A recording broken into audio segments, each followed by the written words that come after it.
নমস্কার বন্ধুরা। গলার অবস্থা খুবই খারাপ, প্রচণ্ড ঠান্ডা লেগেছে।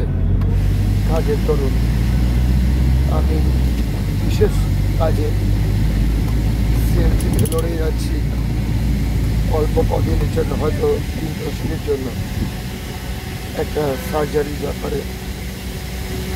তা এখন চলছিল যে আই অ্যানাটমি, যারা আমার এখান থেকে অনেকে আছে ফলো করে এডুকেশনটা ফলো করে।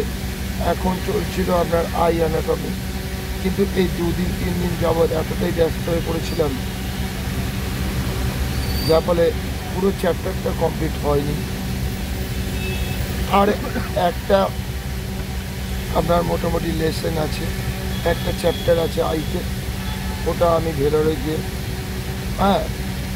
আলোচনা করে গিয়ে আপনাদের বুঝিয়ে দেবো। তারপরে আমরা সোজা হার্টে চলে যাব, অ্যানাটমি অফ হার্ট। তো হার্টের ব্যাপারে আমাকে অনেকে বলেছে যে হার্টের ব্যাপারে একটু আলোচনা করতে। তোর থেকে ভালো থাকবেন। এখন আমি আছি মৌলালিতে, মৌলালির এখন আমি যাবো Shalimar station. All the best, all is